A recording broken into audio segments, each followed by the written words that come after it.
Assalamualaikum warahmatullahi wabarakatuh.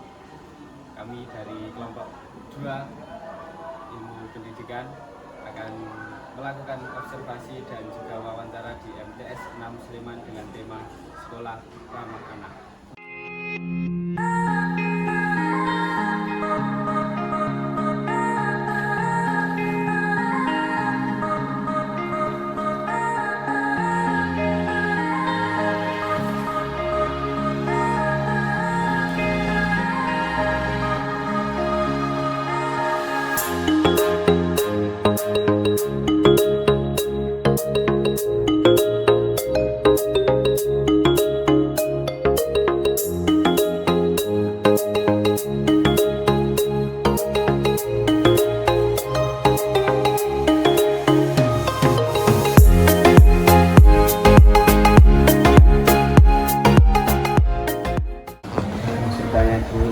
Terkait dengan ramah anak itu yang bagaimana?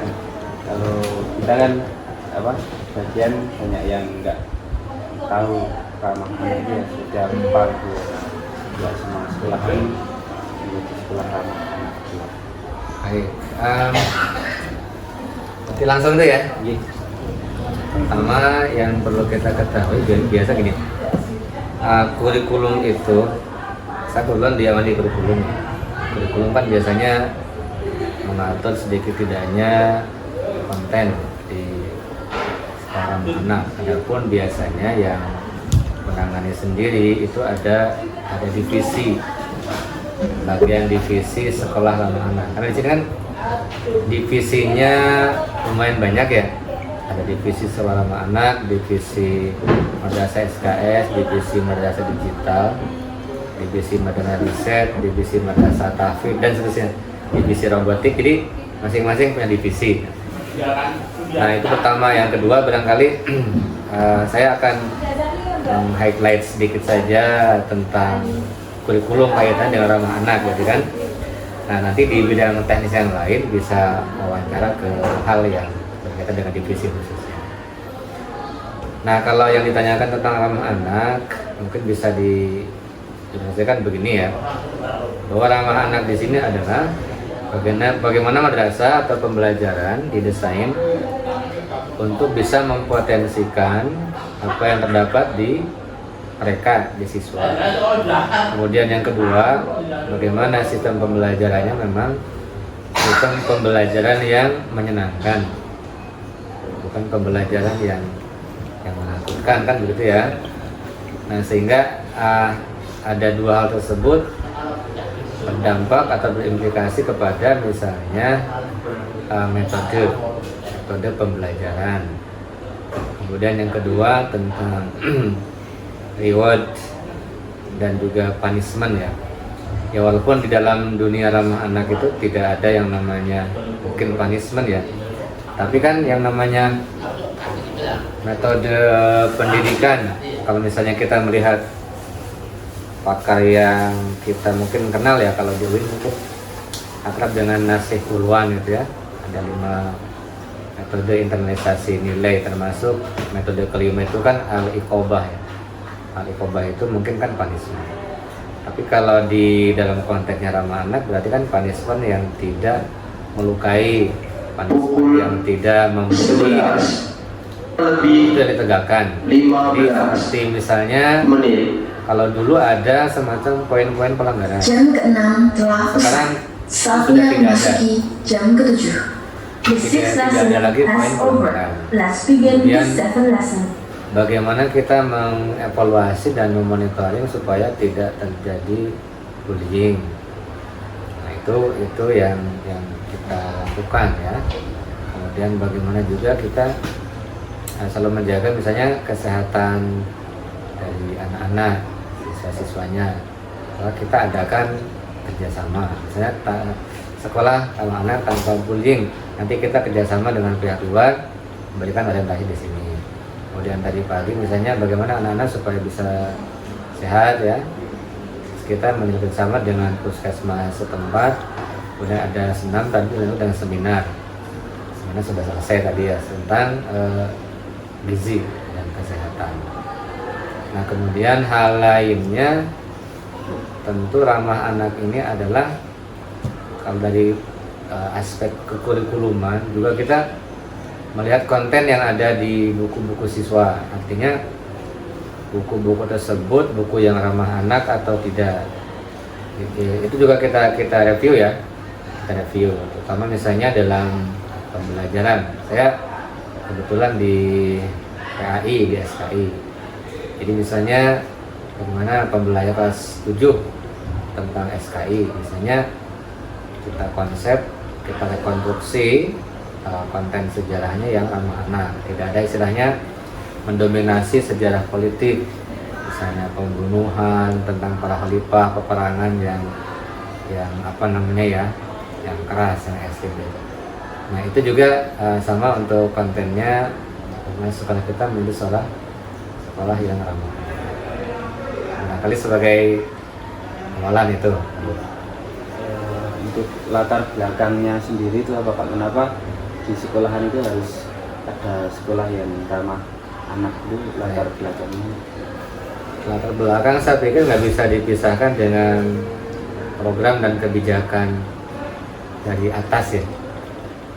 Misalnya Diknas tempat, Kemenag, sampai nanti ke pusat, itu kan ada memang program sekolah ramah anak.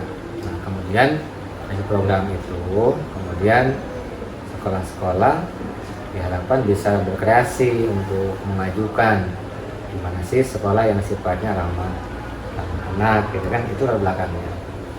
Sehingga dalam ada program, kemudian kita bisa mengadaptasi program tersebut, kemudian kita membuat divisi teknisnya di lapangan. Dan ini pun tidak bisa berjalan satu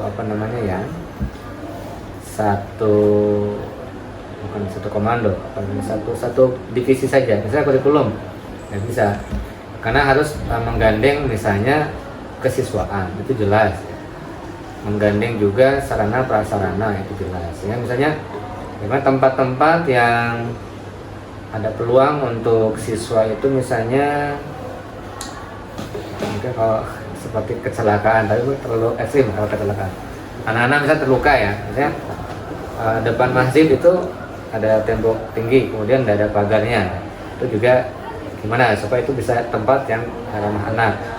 Dan perpustakaan gimana didesain supaya mereka betah perpustakaan, itu ramah anak, termasuk yang lesehan tempat duduknya misalnya kan begitu. Kemudian lingkungan yang ramah anak supaya mereka bisa berkomunikasi, bercengkrama, misalnya disediakan kita gazebo. Kemudian misalnya gimana supaya tidak terlalu panas ya, ada penghijauan, itu semuanya ya untuk ramah anak. Atau misalnya lagi gimana kalau sekarang itu era digital, anak kan tidak bisa lepas dengan digitalisasi pembelajaran, sehingga disediakanlah misalnya tablet, diperbaiki misalnya jaringan internet ya, kemudian alat-alat instrumennya, PC dan sebagainya di laptop, di lab komputer, masuk ke lab IPA gitu kan.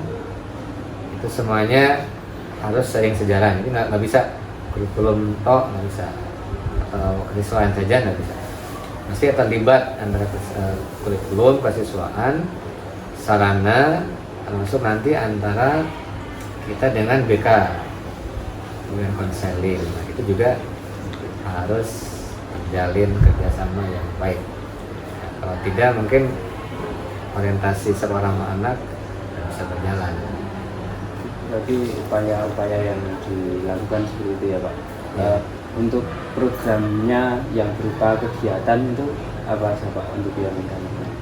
Kalau ini saya bilang random aja ya, karena kan kalau nanti programnya bisa kasih ke bagian divisi ramah anak. Jadi programnya misalnya satu, bukan musim, tapi anak misalnya bukan dicurigai juga ya. Misalnya musimnya di medsos kok ada bullying. Nah, kemudian kita mengadakan program pendidikan atau pergaulan anti bullying. Itu satu. Kemudian mengantisipasi supaya anak-anak tidak terlibat di dalam misalnya geng atau circle-circlean gitu kan. Kemudian kita adakan juga semacam edukasi ke arah itu. Kemudian bagaimana siswa misalnya potensinya itu perlu dikembangkan supaya dia tidak insecure, tidak minder ya. Juga kita adakan program-program. Jadi yang jelas ada ya secara struktur program-program untuk seorang anak itu insya Allah ada.